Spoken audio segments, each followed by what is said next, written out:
Hey everyone, welcome back to DR Sports. Welcome to our first ever Wimbledon Roundup show because it's day one. It's not even done, so I don't know what we're rounding up because Andy Murray is still on centre court putting on a show for, well, all the fans that have turned up. I'm here with Pippa Horn. Pippa, how are you? I'm good, I'm very well, thanks. I've been enjoying the first day of Wimbledon. Yeah. What more can you ask for? Listen, it's thrown up, it's been a drama already. We've seen some highly ranked players exit the tournament. We'll discuss that a little bit later. We've seen Andy Murray go late into the Monday night here in the UK. Obviously, we have an audience from all around the world, so welcome to everyone. We're going to talk about sort of 3 or 4 main games that we kept an eye on. We've definitely got to keep an eye on this Murray game. It's on now. He's currently 40-15 up. He's got a set point on his serve, so it looks like he'll take the third. And it's looked pretty comfortable for him so far in this third set, hasn't it, after a shaky start? Yeah, I think so, and I think that's sort of pretty typical, especially amongst these sort of top players. Yeah. And Andy, as we know, he's been injured. He's had sort of less than ideal preparation. My personal view was that we might see some slightly shaky, maybe slightly ugly tennis from Andy. But I mean, you know, for me, he's getting better and better. And I don't see Duckworth really being able to put out the tennis that in this fourth set, of course, to get the victory. So I hope, I've got my fingers crossed. I'm a big Andy Murray fan. So. Aren't we all? He's looking good for it now. I think I took my eyes off the TV. I think I've just taken the third set, so we'll keep an eye on that. I was keeping an eye on Andy Murray. Then I realised we've got this Pimms to our side. We do have this Pimms. We've got to tuck into it. So I just want to say a big shout out to Jason, who lead production here, has put together this unbelievable set. He's made us Pimms. I don't know if the Pimms will be quite as good as the set. Very excited to try this. Okay, here we go. Right, sorry, where are my manners? There we are. Here we go. There's fruit and all in this. Okay. Oh, this looks absolutely delicious. A few strawberries. Do you know what? I might actually be slightly more insightful with a glass of this. So, I don't know if I will. I'm cheers ready. to that. Yeah, cheers. Would you like a straw? Yeah? I would. No? Yeah? Thank you very much. Here we go.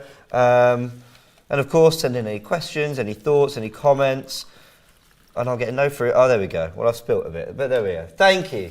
Thank you, everyone. And cheers to Wimbledon starting. Cheers. Thank you very much. Honestly, I've been like what's that phrase? Cheshire? No, is it nice? It's delicious. It's nothing, good. Nothing like a glass of Pimms at 8:45 on a Monday. That is quite, well, Jason. I'm knocking it well done. Thanks, Jason. Thank you very much. Lovely, okay. I've been grinning all day because I love Wimbledon. We discussed this in our preview. It's such a unique tournament. Everyone, I mean, I'm scrolling through my time, I'm very active on social media, especially Twitter. And I'm seeing everyone, people who are die-hard football, or maybe I interact with them in other ways, and they're all going, come on, Emma, take the first set. I'm thinking, well, you're in tennis. So everyone's super into Wimbledon when it comes around. Everyone kind of gets into Wimbledon fever. It just reminds you of summer, just the grass, the green, everything. Andy Murray is currently on court. For everything I've just said about how lovely it is during the summer, there can be rain. There can, unfortunately. And we saw it today. We did. And that's not atypical of the Wimbledon fortnight, unfortunately. However, as we know, there's a roof over centre court. There's now also a roof over court 1. I believe they actually played a couple of matches under the roof, which really actually changes. I think Djokovic was under the roof today, Yeah. Well, sorry to cut you there. I think I remember, and I want to get this right, correct me in the comments section. I see you guys, by the way. We are going to be answering your questions, any thoughts you got, send them in. I remember Federer, I think, saying that it gets quite humid under the roof. Does that sound right? I'm not... Yes, it gets humid under the roof, and there's a little bit of damp, which makes the grass just that tiny bit softer. Fine. The ball then bounces a bit lower, and as we know, tennis is a game of such small margins, and it's all about momentum as well. So it can be very difficult for the players when perhaps they might be winning, the momentum might be with them. They take a 2-3 hour break, or in this case, I think it only takes about 20 minutes for the roof to come on. Okay. But it's still a break, and it's still a shift in momentum. Yeah, and it absolutely. requires the players to really, really refocus and bring that energy when they come out on court again. But what I will say is that the beauty of it is that you can then chat to your coaches. Right. And, So you are allowed that? Yes, Oh, absolutely. that's interesting. Yes. Because tennis is notoriously a game where, you know, you're even penalised actually in game for talking to coaches. So you get this kind of weird, you know, when you're out there, you're on your own. So interesting that you do get that break in between and you can chat to coaches if and when the weather permits. Absolutely. And, you know, that's hugely helpful because it's you, the reality of it is it's you, yourself and I out there. And sometimes, you know, when you are so engrossed in it, you can't see the intricacies. You're not picking up on, you know, various different tactics, various weaknesses, various strengths. It might be that every time you do a serve out wide, your opponent goes down the line. And your coach is going to pick up on those very sort of, those common patterns of play, they're referred to in tennis. And that can be really helpful. As I just mentioned, it is a game of such small margins. Yeah, absolutely. We'll be discussing them and more today. Andy Murray is still going. There's plenty of games going on and still light out. You know, they're just currently showing on BBC Norrie and how he took the game by 3 sets. We're going to discuss that a little bit. I did have an eye on that earlier. Obviously, one of the Brits that everyone's following as well. Andy Murray's still on court. The big one was Novak Djokovic today, who came out on centre court. As you told us in the preview, the last winner will always kind of get things started on centre court. And he came up against Soonwoo Kwon, who... So we were engrossed in this actually in the office because Kwon came out absolutely flying, you know, hitting some really aggressive tennis, serve was on point, managed to get the first break, Novak in Novak's style, then wins the next 5. And I'm thinking, well, I've seen this before at Wimbledon. Kwon's had his moment where he's kind of come out and Novak settled and boom. Then Kwon goes and takes the second set and actually was playing brilliantly kind of all the way through. Only Djokovic, he settled, he played his tennis and without really breaking a sweat, without being at his best, in 4, you know, booked himself into the second round. But you're telling me it's not overly surprising that Djokovic hasn't had the best of starts? Yeah, certainly. I mean, you know, I think particularly in Djokovic's situation, he's really had pretty terrible preparation in the scheme of things. He didn't play the Australian. He hasn't played a match on grass. And as I keep saying, it is a game of such small margins. It's also not atypical of the top players. And someone like Novak Djokovic, he lost a set to Jack Draper last year on centre court. I remember. Was that the opening game as well? It was his opening game. And for me, it's an expectation, actually. These players are just going out there, they're wanting to feel the ball. They're not wanting to put their best tennis on the court from the get-go. What they're really trying to do is build momentum, build rhythm, build confidence.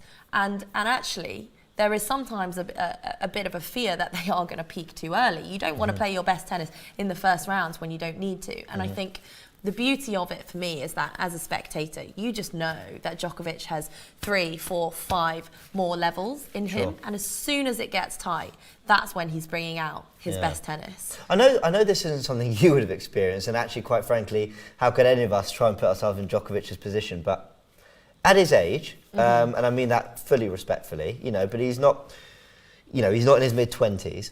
He's 35, I believe. Okay, there you go. Yeah. Is there an element of, listen, these players are still unbelievably fit, right? And with modern technology, the way they look after themselves, they're undoubtedly incredibly fit. But is there an element of, I don't need to give more than I need to give in these early rounds? Do you know what I mean? Yeah, no, absolutely. I think there is certainly an element of trying to preserve their bodies, particularly for someone of Djokovic's standard, who just knows, you know, he has the confidence to know that even if he's a set down, even if he's 2 sets down, he can just raise his level when it matters the most. And I think that is the main reason for me why these players aren't coming out there all guns blazing. They're just trying to sort of feel it, like I say, build some confidence, and then hopefully improve with every round. Yeah. We've got a few comments coming in. Andy Land says, Murray looking good right now. He absolutely is. I think Louis says, I think Louis impressed with the set, basically. I'm also impressed with the set. Yeah, it's looking good. Harvey says, "Oh no, don't get James drunk." Well, too late. A few questions asking where Robbie is. Don't worry, Robbie's very busy, but he's going to catch Wimbledon fever, and I promise you he'll be here. He'll be into all of it. We just had a comment saying, yeah, Ibrahim says Novak with a lucky win. I don't think it was lucky, but I understand that Kwon did play very well. I want to touch on Kwon's performance a little bit more, actually. Lucky, interesting. So, for me, I think it's one of those things that people just throw out. Like, lucky. Yeah. I mean, at the end of the day, he's a 7-time Wimbledon champion. Is it 7 or 6? That's a good point. We might have to look that one up. I'm going to go with 7. Okay, shall we? All right, let us know in the comment section. Novak Djokovic, Wimbledon titles. That didn't answer. How many times? He won 5 of his 6 titles. Why didn't it just tell me how many titles? Why don't it just tell me how many he won? Anyway, you're going to let us know in the comment section because we don't have time to be doing research on set. But anyway, point is, he's won many Wimbledons. He has. I was kind of quite glued to that game. I got to say, I was really impressed with how Kwon approached it. We've got this comment from Ace, says, Kwon really gave Novak a game, super impressed with him. Do you know what Kwon was doing? He was super aggressive. His serve was good. He was winning a lot of his points on his serve as well. You know, that's the key thing. When you get that first serve in, capitalise on the advantage. Yeah. But he was playing a lot of drop shots through the game, constantly making Novak run. And I think at some point it got sussed out, to be honest. But he was mixing up the game, he was taking it to him, and you could see sometimes, Novak pulls that face sometimes where he goes a bit bug-eyed and he's like, because he's kind of been put through it a little bit. And again, I'm sure he probably wasn't overly exerting himself, but he was definitely tested, and conceding the second I think would have woken Djokovic up a little bit and just said, okay, time to raise it a bit here. And I think, interestingly, he's the type of player that those big guns don't want to play in the first round because he adds variety. And really in those early rounds, all you're looking for is rhythm and momentum. You want to hit the same ball. You don't want sort of junk and slices and drop shots. Sure. I think he would have. I mean, it's not the draw that you want, but also that's the type of tennis that is actually quite effective on grass, and particularly with a closed roof, the ball's going to bounce pretty low. So I think it's a pretty solid tactic. But I personally wouldn't be drop shotting Novak Djokovic. I mean, he's one of the best, if not the best mover. It worked for him a few times today. But yeah, I agree. Anything around kind of cobwebs and that kind of like. You said yourself in the preview, he's not played that much tennis this year. Maybe a little bit of just like dusting yourself off. And I know we mentioned not getting into maybe 3rd, 4th gear on purpose, but maybe a little bit isn't even completely by design. It's a little bit of, okay, I need to kind of get back into this again. Oh, certainly. And I think that's just the expectation.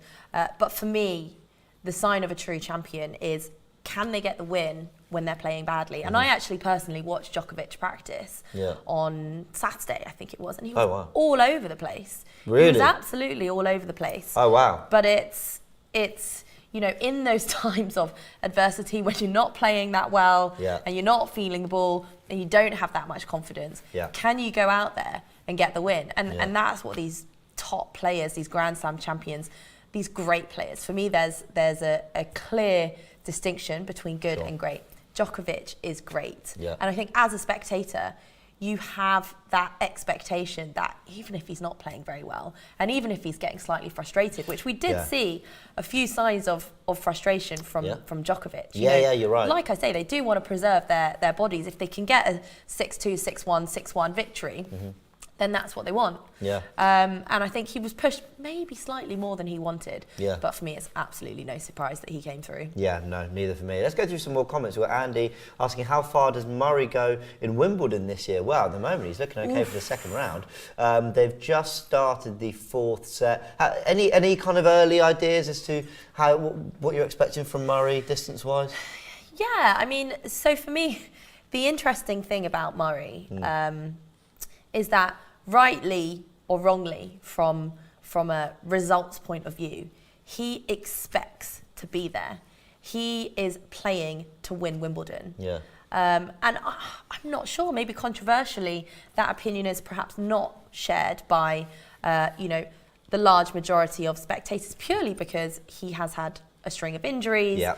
But I think the interesting thing about Murray, you know, we can see now in his level, the level is there, but for me the question mark is his body. Yeah. And he's hobbling around like nobody's business. Has that always been a little bit of Murray's kind of on-court demeanour? His a little walk bit? He kind of just looks like he's his permanently heels. injured. Like every time I watch him, I remember him, I think he was at the Olympics. Mm-hmm.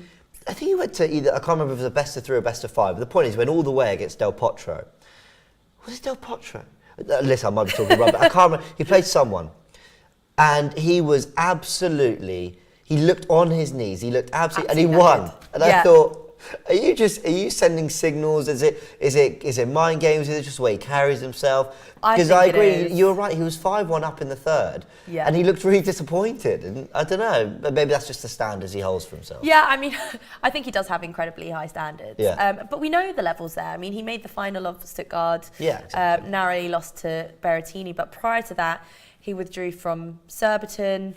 There were talks of him being injured after Stuttgart. He's obviously been out for, you know, a number of years with this hip injury. Well, they said their goodbyes at the Australian Open. They did. They thought he wouldn't come back. I don't know what happened there, whether he retracted his retirement, just decided Well, it was funny because he didn't want to play anymore. I remember him saying, it looks like I might not be able to play, you know, we'll see. And then everyone went, oh, congrats on your retirement. These it's like, videos what? kept getting made. It's like, it's not quite said. Anyway, maybe I'm remembering it wrong. But this is what we love. Andy Murray at Wimbledon, Djokovic at Wimbledon. Duckworth has just held his serve, so he's taking the first game in the fourth. Let's go through some more comments. Jean-Pierre says, great stuff, guys. Thank you very much for the support, Jean-Pierre. Really appreciate it. Over 200 of you watching, guys. Thank you so much for tuning in. Ben's really impressed with your insight. Thank you, Ben. Thank you, Ben. Rainbow the God, what a great name, says Watson will lose. So of course, Heather Watson, I think, has only just started her game, so we'll keep an eye on her score as well. Max Gardner saying Emma was class, I think referring to Emma Raducanu. Of course, we're going to touch on her performance as well. AFTV, obviously the channel I'm 99.9% of the time on. I've commented to say Robbie's watching, so the boss is in the house. He's keeping an eye. Then we've got some numbers coming up. I wonder whether that's around the question I asked, what round maybe Murray might go. So a few 5s and 6s, maybe people wondering or suggesting that's how far he'll go. Tennis Files says, great comeback from Alcaraz. What a talent he is. Definitely going to touch on that as well, because while I didn't get to watch a lot of it, I was definitely more engrossed in that final set, and he came through. Yeah, real talent. What else have we got? Tennis File says Novak's mental fortitude is probably only matched by Nadal. I mean, that's how you get that far in the game. It's not just talent, it's their mentality. Absolutely, and I think for me, Novak is hungrier than ever. Yeah. And that's what's really motivating him. It's what is motivating all of those top guys, Nadal, Federer, Murray. And anything you hear about these guys not being interested in the race for the most Grand Slam titles of all time is rubbish. You heard it here first. It's absolute rubbish. Of course. That is why. And Novak is the only one who's really honest about it. He goes out there and says, I want that title. And obviously, as we know, Nadal has 2 more than Djokovic and Federer, and he's hungrier than ever for me. I mean, listen, everything he's played through, the injuries he's had to fight, and we'll see him tomorrow in action. Actually, we're going to preview that in a little bit. Let's go through the other games. The first one on court 1, we mentioned Novak Djokovic kicking things off on centre court. I say kicking things off, it's such a football cliche, but of course, is there a tennis term? Did you serve things off? No? What's the... I think it's just start getting on court. Ons Jabeur versus Miriam. I hope I pronounced that right. Miriam Bjorklund. You were paying attention to this one, and Jabeur, you're picked to win the whole thing. Yes, I think, she if is. I remember that correctly. I'm Team Jabeur. Yes. Talk us through. How did she do? Yeah, no, that was. I mean, it was the Jabeur show, to be honest with you, and I think part of me thought that it was perhaps always going to be. You know, she played a qualifier, Miriam Bjorklund. She's from Sweden. Obviously, when you have qualified for an event such as this, you have the momentum behind you because you've got 3 matches under your belt. She's been playing well. She's in form. She's, I think this time last year was ranked about 300. Okay. She's now 120 in the world. But there is a huge step up from qualifying standard to main draw. It was the first time she'd ever played on centre court, which of course is a huge stage and a huge occasion. It does help, however, that she is the girlfriend of Denis Shapovalov. So I'm sure he was giving her some great insight. But for me, it was completely the Jabeur show. It was a 6-1, 6-3 victory, lost 4 games in under an hour, and I'm just constantly so impressed with her game. I mean, her game is carved out for tennis. The way that she slices and mixes things up, and actually for me, the highlight was the way that she served today. I've got a stat here, actually. You know I love a stat. Love a stat. If anyone watches me on AFTV, they know I love stats. 80% of points behind her first serves. Okay, yeah. That's and that compares to her opponent's 38. Yeah. And the way that you serve and return in the women's game, and particularly on grass, is just absolutely crucial. Right. I think she hit 11 winners to her opponent's 3. Fine. So for me, it was just an absolute Jabeur show, and I'm more convinced now after seeing her first round performance, because obviously last year, a few months ago, she won Madrid and then bombed out in the first round of the French Open, and sort of a part of me thought, is it the big stage that she, isn't quite used to, and that's sort of hindering her performance on the big stage? But I've listened to the interviews. She did a column on the BBC, and she's really learned from that experience. She won Berlin, which is a grass court tournament, just prior to Wimbledon. And I think there were a few doubts starting to creep in from spectators. Is she going to do the same thing? Is it going to be a repeat of the French Open?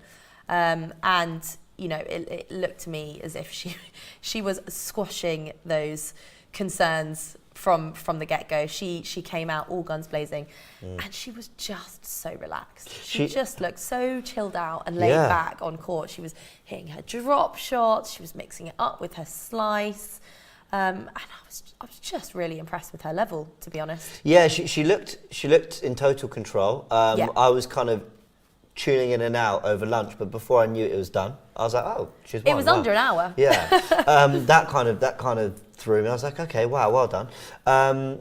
And yeah, I mean, when you mentioned her as your pick to win it, and then she sort of strolls in, wins, and off she goes, ready for round 2, I thought, fair enough, that's pretty comprehensive. Let's just do some admin checks, guys.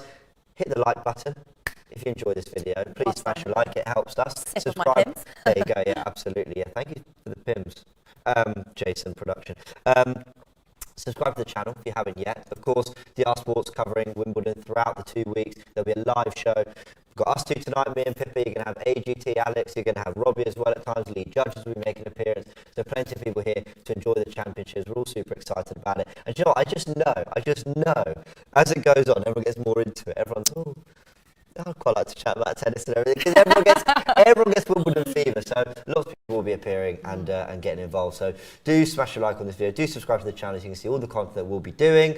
Let's move on to...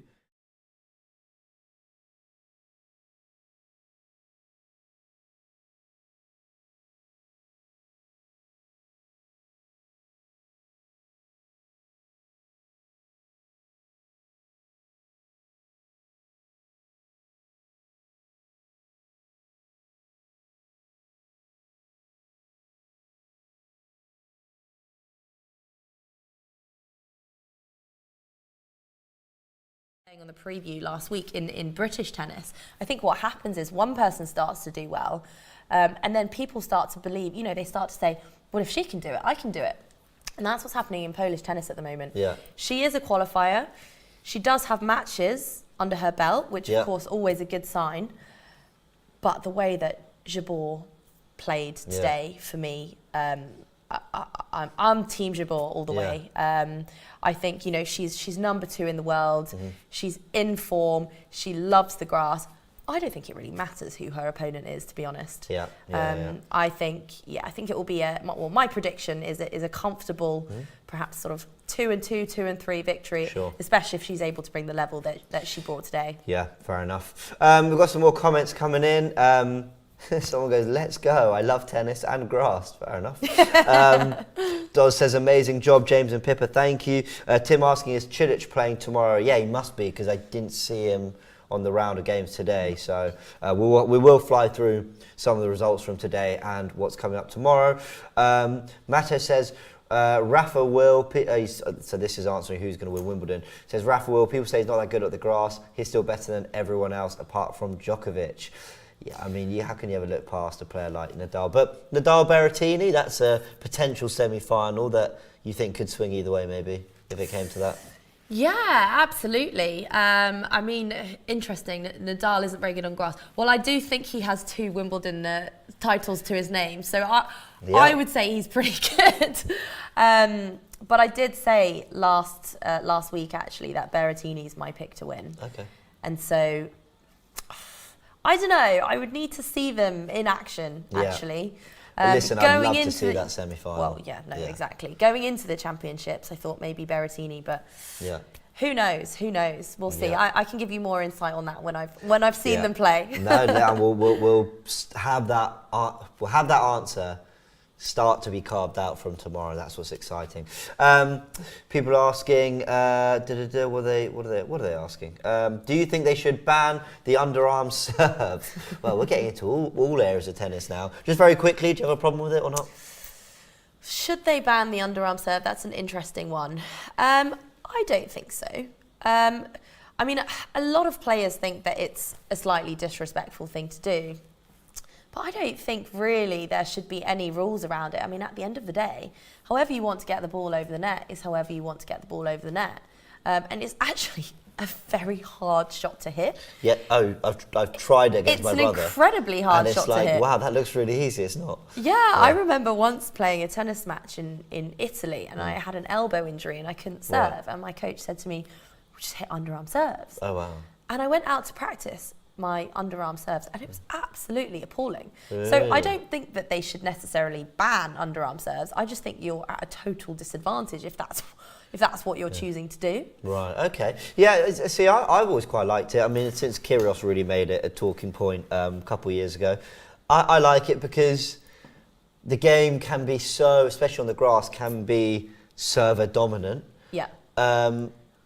Why not mix it up? Well, it makes the game more interesting from spectators. I think so. The higher you are, actually, the more advantage you have. It's, the taller players, Berrettini, for example, they've all got huge serves, and it's because they're coming from such a high point. Yeah. And like I say, you truly are at a real disadvantage if you're serving underarm. I do think it makes it more interesting for spectators. I did just say that it was server dominant, and to be fair, this would only make it even better for the servers. But I mean, ultimately, I find it entertaining. HT with the super chat, thank you very much, HT.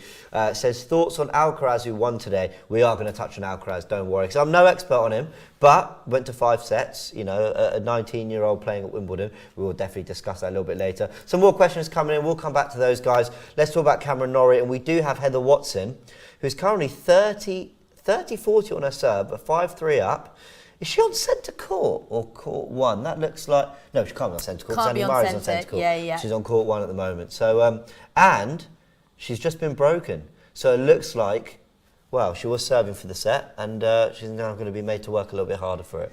Yeah, absolutely. But I think, Heather, for me, is someone who... Well, we talk about all of the expectation around Wimbledon. Yeah. Heather, for me, is someone who really is fueled by that pressure. Okay. And we saw a few years ago, she came within 2 points of beating Serena Williams on centre court. She absolutely loves it out there. She'll be on a big court, getting all of the support from the British supporters. She'll be absolutely loving it. Yeah.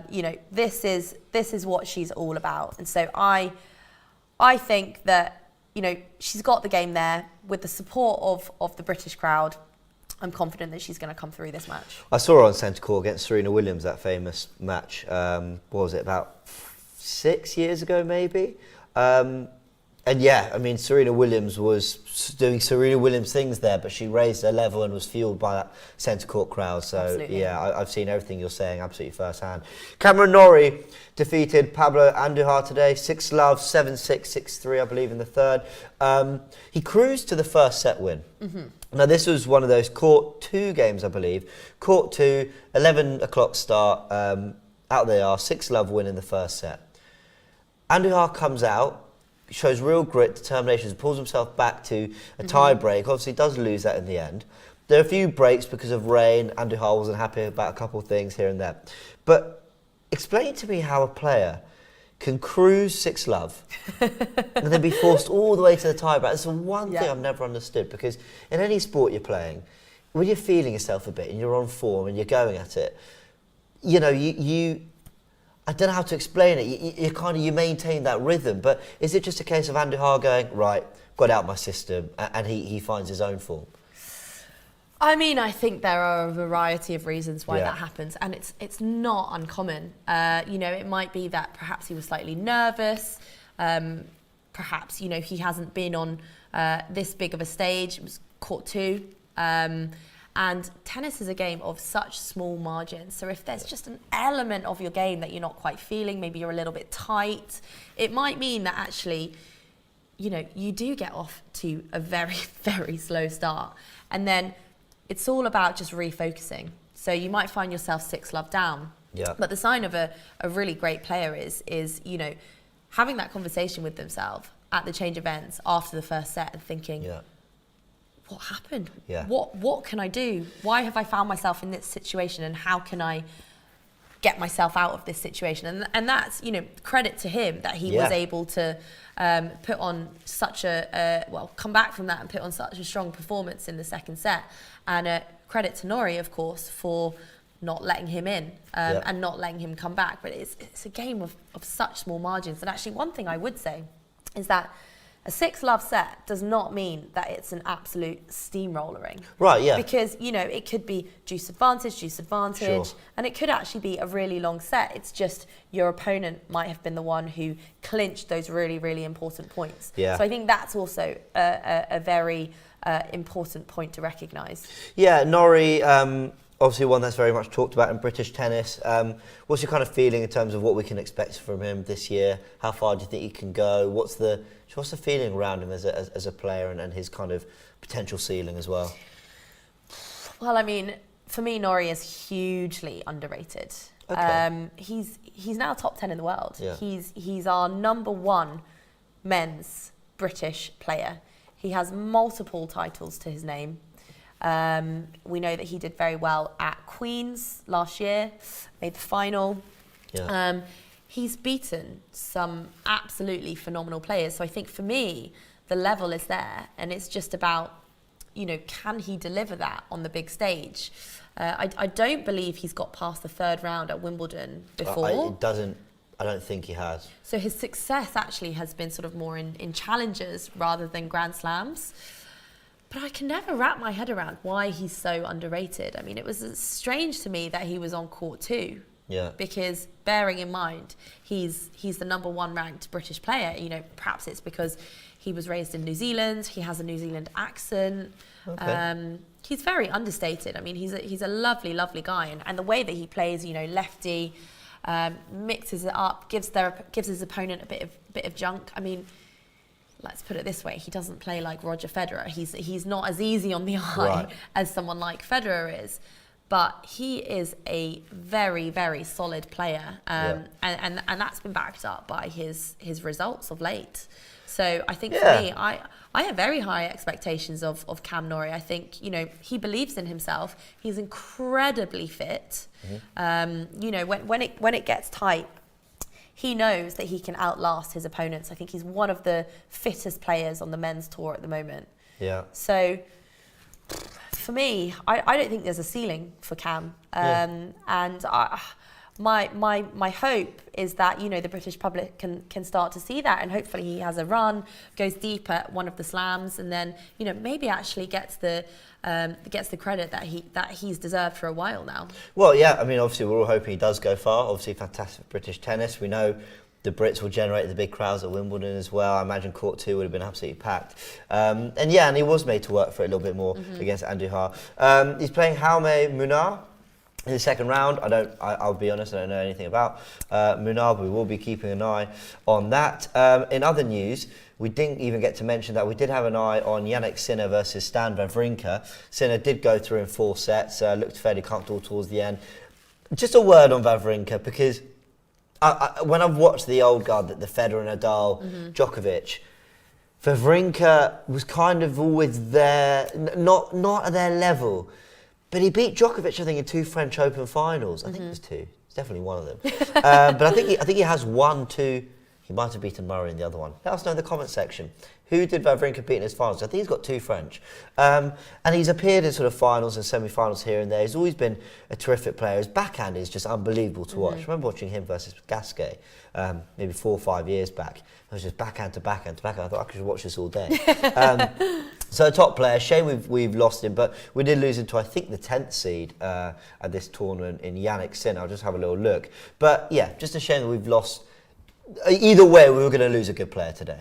Yeah, absolutely. I mean, I think for me, Wawrinka he's one of the best, or historically, he was there and thereabout. His backhand is probably the best backhand of all time. But really? Rated that highly, is it? Yeah, it's probably a toss-up between him and Gasquet. Okay. I think he's had his time though. Yeah. He's getting older. He's been injured. He's had long periods of time out for injury, and in coming back, his results unfortunately just haven't quite been the same. Yeah. But it's really impressive actually, and exciting I think for spectators to know that we have a whole bout of younger tennis players coming through who are a phenomenally high level. Jannik Sinner is 20 years old, and particularly in the men's game. I mean, that's a very young age to be the 10th seed at an event such as Wimbledon and taking out, legends of the game, such as Stan Wawrinka. So for me, as sad as it is to see someone like Stan not playing his best tennis, it's also exciting to see the youngsters coming up.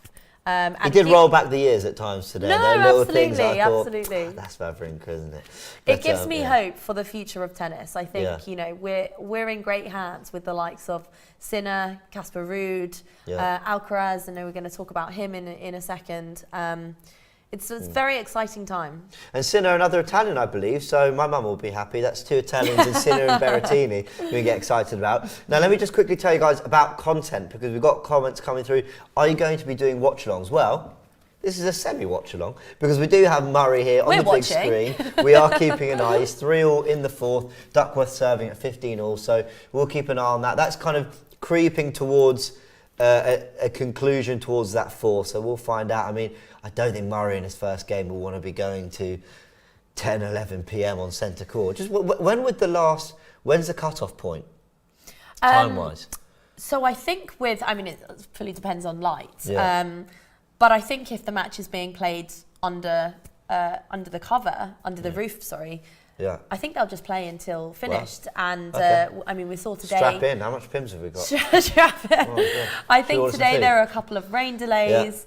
Obviously, they're not going to want to get behind in the scheduling. So my guess would be that they'll just keep playing. It's also very difficult for the players to come out the next day. It's one thing having a rain delay and coming out 15 minutes later, but it's completely different coming out the next day. And I think that's certainly a situation that, they do want to avoid. Yeah, absolutely. Especially as you mentioned, when you've got the rain delays, the last thing you want is, you can obviously look at the weather forecast. It's hard to project as well what's going to happen. You don't want to be stacking up the schedule. So if they can get it done today, yeah, absolutely. And as we know, Wimbledon will just keep going. In 1922, this is an interesting stat for you. In 1922, they played the Wimbledon final 3 days after its originally scheduled day. Oh, wow. Purely because of rain delays? Purely because of rain. So they will just keep going and keep delaying matches. When was the last time matches. Wimbledon final... Oh, you might not... I'm not expecting you to know this to hand, but I'm just trying to think the last time Wimbledon final did go beyond the Sunday. It's a great Question for the comment section. If you know, let us know. Otherwise, we will research it before the end. Tennis Files coming with some brilliant insights. Says momentum is powerful. The matches can quickly turn, like in football. Perhaps you think about winning and you get nervous. Yeah, I mean that can definitely be a part for some players, especially playing on the big stage. He also says that Norrie has been playing some brilliant tennis lately, left-handed advantage as well. Now, just to remind you guys, as we talked about content coming, with Wimbledon and everything we've got going, there is a Best of Enemies Wimbledon special. Robbie and Expressions tackle some of your questions and discuss Wimbledon as well. Expressions into his tennis, so have a little listen to what he has to say. We've got some more comments coming in. Teresa mentioned, she says, Zverev, don't forget him, of course, he's injured, couldn't play. He is injured. Which is such a shame, because I'm always rooting for Zverev, Tsitsipas, all them to come and really kind of knock on the door of the big guys, and it looked like he was in that semi-final against Nadal before a really unfortunate injury, and what can you do? It's an injury. I mean, that is unfortunately just part and parcel of tennis, and I guess part and parcel of any sport. You know, that's what we as tennis players sign up to, a battering every single time we play on our bodies. And unfortunately for Zverev, it did just come at the most horrible time for him. So I do feel for him. He was there or thereabouts, and I do agree, actually. I did think that, you know, he was very, very close to making a breakthrough, perhaps even winning a slam for the first time ever. I would have loved to see that. I remember controversial. I am a Zverev fan, though. Not. Why is that controversial? Well, because of all of his off-court behaviour. Oh, I'll be honest, I'm not even that caught up on all that. Maybe for another day. As a player, I like him. I'm not sure about the off-court stuff. I should probably read up on that. But I remember him losing that US Open final to Dominic Thiem. Oh, yeah, that was heartbreaking. It was, and coming from a bloke who he's hit a few of these into trees, like, you know, trust me. I was watching that final thinking, Thiem was slightly injured. I think the nerves got to Zverev, and I was thinking, this is not a great quality of match. It's kind of, they both had their issues, but yeah, it was pushing Nadal certainly in that semi-final. Shame we don't have him, and right of Teresa to mention him in that comment there. Zafer says, James, the Davide of AFTV. So someone commented that on another video. I don't really know what it means. As in, I know who you're talking about. I love Love Island. Unless you're not talking about Love Island, then I don't really know. Anyway, thank you, I guess, thank you. I don't really know what more to add to that. Have we got any more comments? We'll come back to them in a bit. Let's talk about Emma Raducanu, because you were paying attention to her as well. Lots of media around Raducanu, isn't there? From the run she had at Wimbledon to certain criticism she received because of necessarily her exit, which I just thought was unbelievable. And it didn't come from many people, but there was a little bit of like, just a few comments. I thought, really? But anyway, not going to go into that. So she wins the US Open and really proves to people, listen, I'm the real deal, relax. It's not gone perfectly for her. We discussed that in the preview. Today, shook off a few cobwebs, got through and won. She did, yes. And I think for me, you know, and lots of people perhaps didn't really know what to expect from Emma. Her preparation had, again, been less than ideal. She's had sort of a run of multiple injuries over the past few weeks and months. And I think a lot of the media scrutiny was sort of based around that as well. She hadn't actually completed a grass court match ahead of her Wimbledon debut this year. So coupled with the fact that, believe it or not, she has actually never played a match on centre court at Wimbledon. Wow. And this is her 7th. Today was her 7th professional tennis match at the All England Club at Wimbledon. So I just kind of had a few doubts, you know. Yeah. What was she going to kind of be fueled by the occasion? Was she going to get incredibly nervous? And I think she did come out, definitely did shake off a few cobwebs. You could see in the beginning, she was trying to do the right thing and she was trying to be aggressive. Few errors creeping in at the beginning. But what she really did brilliantly was she raised her game at exactly the right times. Ended up with a 6-4, 6-4 victory, which in the scheme of things is quite convincing. In the second set, found herself trailing by 1-3, which was a breakdown. And then again, just crawling back. And I think, again, the highlight, her serve, her her serve and return today, the way that she started the points, was just absolutely phenomenal. Yeah. I think 72% of first serve points were won. 4 aces, 61% of points on her second serve. Yeah. 33 return points won. This is versus her opponent's 26. Yeah. And she was just trying to do exactly the right thing. For me, it was, brilliant to see her stepping up to the baseline, taking time away from her opponents, doing what she does best. And this is the Emma that won the US Open. This is how she played when she won the US Open. And I thought, can she sustain that level? And it certainly wasn't quite the level that she brought at the US Open. Yeah. But there were snippets of it. Yeah. And you could see how much it meant to her as well. Her celebration at the end. Yeah. The crowd were absolutely loving her. And it was great to see. Well, what a day the centre court crowd have had, from, Djokovic being taken to 4 sets, perhaps slightly surprisingly, to Raducanu maybe overcoming whether it's cobwebs or nerves. I mean, I wouldn't know. But, to then play some of her best tennis, as you mentioned. Now Andy Murray, who, by the way, 15-30 in the fourth at 4 all. So Duckworth is serving, but Murray might be sensing the opportunity of a break point. Yeah, there we go. He's got his break point. So Duckworth has just double faulted. Oh, there's Leighton Hewitt. Is that his coach? Yes, it is. Duckworth's coach, yeah. Fellow Aussie, of course. I heard Kyrgios talking about this game, actually. He was asked about Andy Murray, and he was saying, he just says, I'd rather not meet Andy Murray on the grass because of how dangerous he can be. So we are keeping an eye on this, as Duckworth might have just saved one. Yeah, he saved 1 break point, 1 more to go. So we'll keep an eye on this, because this could be the moment that Andy Murray actually takes this game. Back to Emma. Caroline Garcia waits for her.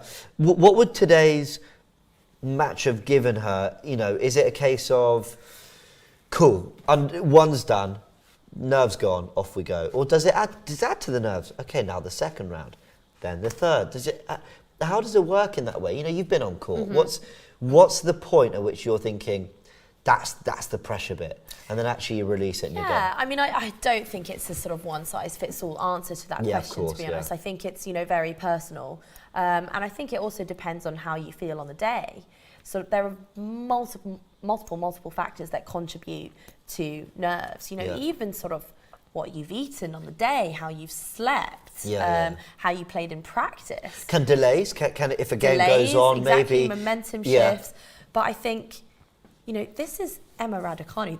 This is a Grand Slam champion. That's what I think people forget when they're talking about her. Absolutely, and I think, there are all of these concerns about can she deal with the pressure? Obviously, there's huge pressure on her, but this is why these players play the game. Yeah. And if she couldn't deal with pressure, there's absolutely no chance that she would have executed her run from qualifying, by the way, to win the US Open back in September. Oh God, this is someone who, the only player ever, men's or women, who has come from qualifying to win a Grand Slam. So I think, this is someone who knows how to deal with pressure, and everyone's going to have their ways of dealing with it. I can see, in Emma's match, her breathing, she's obviously focusing on that, working with a psychologist, just trying to kind of regulate her breath during the changeovers. Everyone's going to have their little tricks that they use to cope with the pressure and sort of keep them in the present moment, because that's what tennis is all about being present, about playing freely, being relaxed. And I saw snippets of that from Emma today, despite the expectation and the pressure that is on her. And don't forget, she's only 19 years old. Exactly. There's all of these questions surrounding, is she going to win another slam? Multiple people trying to answer this question. And my view is, I personally don't think she's going to be a one slam wonder. And I think John Lloyd actually said this in an interview previously. But if she is, so what? Yeah. I'd rather be a one slam wonder than a no slam wonder. Yeah, exactly. You've gone and won the US Open. I mean, that in its own is pretty phenomenal. You were speaking about coping with the pressure, breathing techniques and all that. I've had hay fever all day. So if you hear heavy breathing, it's me in the background every now and again just gasping for air, because it's just been, British summer. I love Wimbledon. I love it when it's sunny. I hate it when it's raining, and I hate when I have hay fever. So I got to enjoy things like this, like Wimbledon, because they're the best of British summer. Andy Murray did get his break. 15-all now, 5-4 up. So he's serving for the set. Duckworth just took the last point to bring it to 15-all. So we're hoping. Duckworth's given it a good go for sure. But we're obviously, being English myself, hoping Murray can get this over the line and might do in the next couple of minutes. He is trying to serve it out. Now, Heather Watson, on the other hand, is 4-2 down in the tie-break. So, yeah, maybe that opportunity to serve for the win, serve for the first set, not getting it, might have knocked her back a little bit. Can that happen when maybe you feel your opportunity in that set's come and gone, and sometimes you have that reset in the next one? Absolutely. I mean, I feel like I'm a broken record here. I keep talking about momentum, but tennis is so based on momentum. Yeah. And one of the things that these players need to be so good at is just refocusing. Is actually, like I say, just staying in the present moment, forgetting what's happened in previous games, previous points. There's so many things that can happen. The umpire can come up with a bad call. Mm-hmm. There could be, God forbid, there could be, a tragedy in the crowd, or there could be a streaker, or whatever, you name it. There's so many different elements that can take your focus away from the present moment. And what you have to be just so good at is realizing when that's happened and getting back into that, refocused state, thinking about what are you going to do right here, right now. And, Heather, clearly, she's now 4-all. She's put it to 4-all and she's on her serve. So in asking, why could it maybe go wrong, how we're explaining this, Heather Watson's gone, okay, whatever, and she's brought it back to 4-all in the tie-break. So she's serving to go ahead. So they're on serve, essentially. No mini break. It couldn't be more even. 6-6, 4-4. Yeah, there you go. It's finally, it's well matched. It's finely tuned. Carl with the super chat says, congrats to Emma, but she is overhyped, says Carl. But as you made the point earlier, nothing like being a Grand Slam winner. So.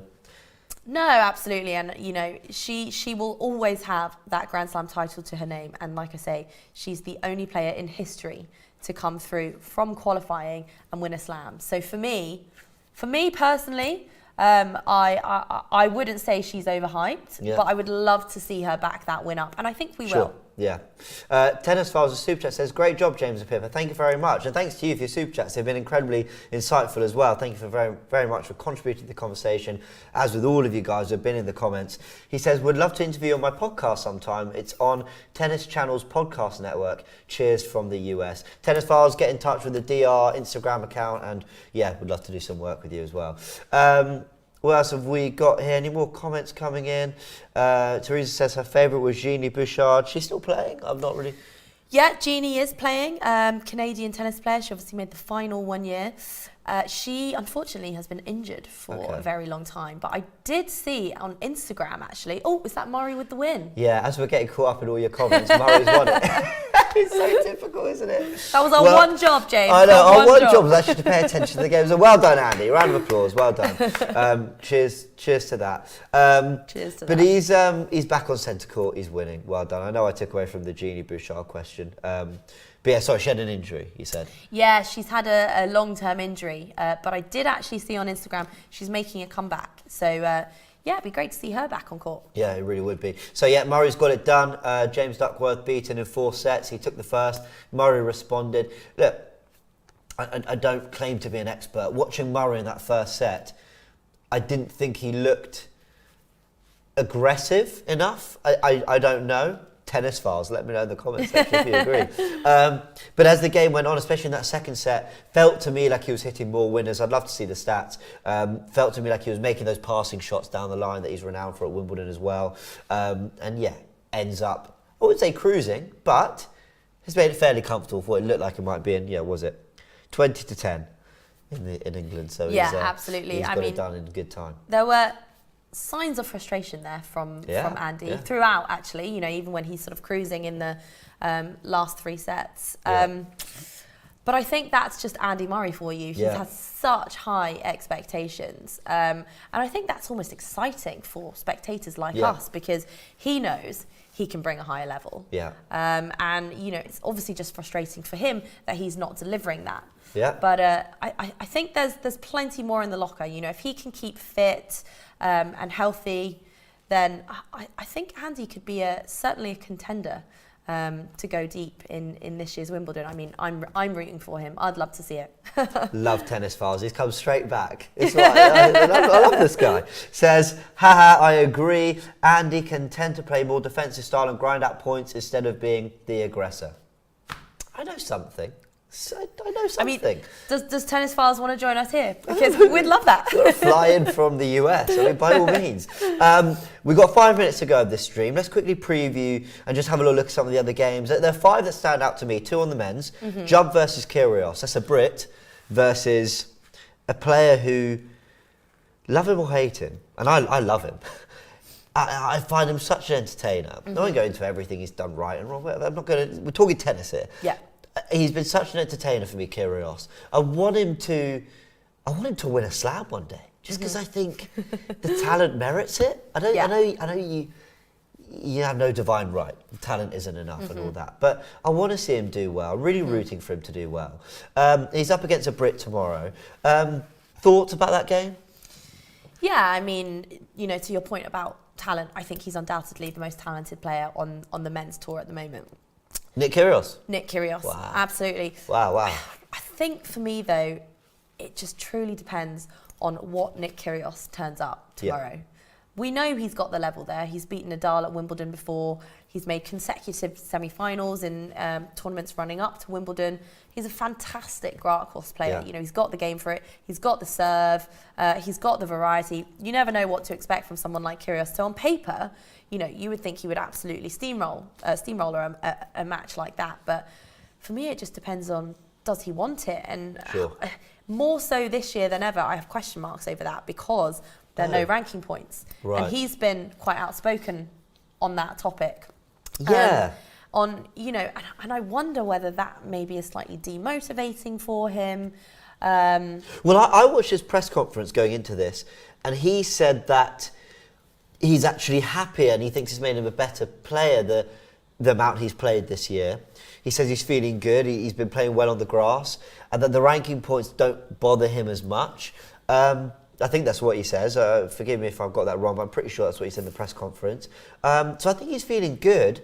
And obviously, he's had some decent performances on the grass as well going into this. So I'm really excited to see what Kyrgios will get. Obviously, when there's a Brit playing, big crowds, big support, as you say, they can rise to that support and that kind of that pressure cooker, environment.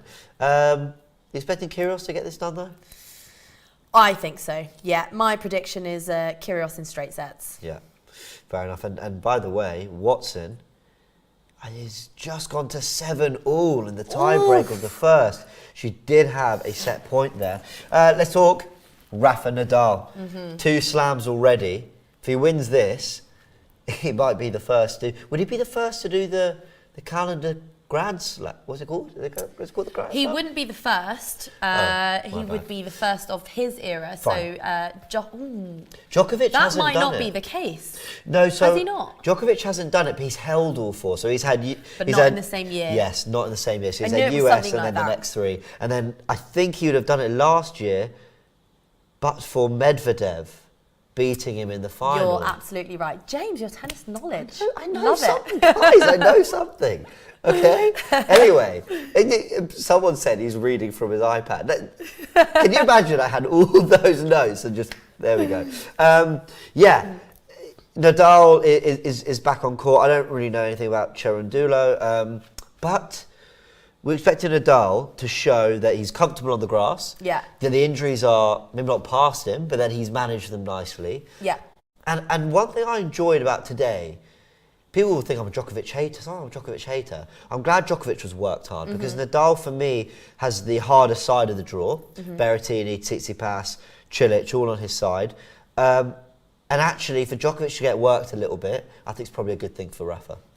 Yeah, no, absolutely. And I think the reality of the situation is that, the Djokovic's, the Rafas, the Murrays, the Federers of this world, they are all making each other better. Yeah. And I think, it's really great to see this rivalry that we have going on between them. But in terms of the match tomorrow, at the end of the day, the stats speak for themselves, don't they? You know, he's Yeah. won Wimbledon twice. He's got a 71-20 record on grass. And there are all of these concerns over, you know, is he a good grass court player? At the end of the day, he won the Australian, he won the French. We know the transition from clay to grass is challenging, but he's done it before. And I think, you know, well, he also, Cherundolo's Argentinian, not a natural grass court player. Obviously in Argentina, they grow up on clay. For me, it's Rafa, through and through, straight sets. We've got 3 fantastic players on the women's side. Serena Williams is back up against Tan, Swiatek versus Fett, and Goff versus Roos. We're excited to see all of them, but who are you in particular keeping an eye on? How are you feeling about those 3 ties? Oh, okay. So I'm going to go out with something slightly controversial here. Okay, oh wow. So Swiatek, number 1 in the world. Yeah. She's won plus 30 matches in a row. Yeah. Just won the French Open. I think tomorrow could be a struggle for her. So she plays Croatian Jana Fett, Right. who, former top 100 player. She had match points, I believe, a few years ago at the Australian Open against Wozniacki. And she is just the type of player that absolutely no one would want to play on grass. She's come through qualifying. She won 3 matches in a row. Momentum's there. She's confident. It's her first time playing on centre court at Wimbledon, but she's shown before she's the type of player who just laps up that support. And I think, you know, if she can go out there and really relish the occasion and play freely, you know, and just, I guess, bring the energy, bring the level, not kind of be a rabbit in headlights over the and get slightly overwhelmed by the occasion, then I think that could be a tough one. She's got the game there. We know she's got the level. And I don't think Swiatek's game is carved out for grass. Yeah, looking forward to seeing Serena Williams and Goff as well, especially Serena Williams. I'm so excited to see what level we get from her. And as you said in the preview, expecting to see some slightly ugly tennis at first, but she'll probably come through and we'll see her build to her best. It's just going to be great to see a true legend of the game out on court. I think for me the biggest thing about Serena is how she's serving, because her serve is such a huge part of her game. And you know, if she's serving well, she's going to absolutely steamroll. But Harmony Tam, so she's a French player. I've actually personally played her, and she is so difficult to play because she just gives you absolute junk. And like I said earlier on, you know, she chips it, she lobs, she drop shots, she volleys. She is exactly the type of player that you do not want to play in the first round. Okay. Can we just appreciate that you said I've personally played her? It's like fair enough. I think I won as well. Oh well, there we go. Look at this expert insight. Okay, Serena Williams, we expect her to just make it through though. I don't think it will be that easy. Really? No, I don't think it will be that easy. I think she will win, but she hasn't played a match since Wimbledon last year. She's not played a single competitive match. She played doubles, obviously, with Jabeur at Eastbourne. I still wouldn't write her off. You know what? Yeah. She's a champion, and she knows how to get it done in those tight moments. And she knows how to get it done when she's not playing her best tennis. So I do imagine that she will win, but I think we'll see some ugly tennis from Serena. I don't think we should set our expectations too high. I know, it's the child in me that's like, Wimbledon and Serena Williams is back. And when we talk about this era of tennis and Djokovic, Federer and Nadal's names are thrown out, Serena Williams is absolutely alongside them. What an unbelievable player. And of course, Coco Gauff plays tomorrow as well. So we'll be covering those 5 games and more here on DR. Any final words, Pippa? Or it's been a good start. I say it's a good start. Watson's lost the first set after she was serving for it. But she had a set point as well in the tie break. She's lost the first set, so opportunity to bounce back. But any final words? No final words from me. I've thoroughly enjoyed today. I think it's been a fantastic day of tennis. Yeah, I've really enjoyed it. And it's made me very excited for the upcoming contests. Yeah, well, listen, we've got some fantastic players tomorrow out on court. We mentioned some of those games. Don't forget Berrettini as well, Cilic, Tsitsipas. There's lots of other top players playing tomorrow, so looking forward to that. We did have the super chat from... How do you guys come up with these names? I'm blue, dabba dee, dabba die. I mean, it's a great song. Thank you, fair enough. And the picture's quite interesting. It's of a blue man, so it's pretty accurate. Thoughts on the Norwegian sensation? Ruud obviously made to the final against Nadal. You know what? That'll be a discussion that we take on tomorrow. I'll make sure Alex and I'll be there as well to discuss Ruud, who I believe is playing tomorrow as well. So we'll give you all our thoughts on him. Just very quickly, I don't know a lot about him. Promising young player. Is he even young? Did I just make up that he's young? He is young, yeah. There we go. I mean, he made the French Open final, so for me, he's pretty promising. I think if you're making the French Open final, you've got some promise. Guys, we're going to round up there.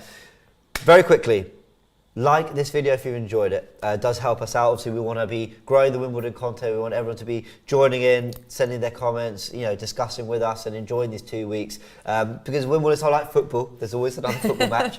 Wimbledon only comes around for 2 weeks of the year. So we want to enjoy it with you guys. A big thank you to everyone who has sent in super chats and comments and been part of the big discussion. Big thanks to Pippa. Big thanks to Jason for the Pimms. Big thanks to Jason for the Pimms. This is really good. And the set looks absolutely incredible. So we've got 2 weeks to enjoy watching tennis and chatting tennis with you guys. I can't wait. If you're not subscribed to the channel, absolutely subscribe, because then you can have all the updates, everything that's coming on the channel. And we might even have a little Lee Judges, that's a video of a trip to Wimbledon. If you're tuning into these shows, you'll have a look at it. It's good fun. Let's just say this guy knows how to live his life. Anyway, we're going to round off there. Big thanks, Pippa. Big thanks to all of you. Well done to Andy Murray, who made his way through, Djokovic as well, and Emma Raducanu and all the others as well. Commiserations to those who did drop out today. More tennis to come tomorrow. Rafael Nadal, the French Open and Australian Open champion, takes to centre court tomorrow. I can't wait. See you next time.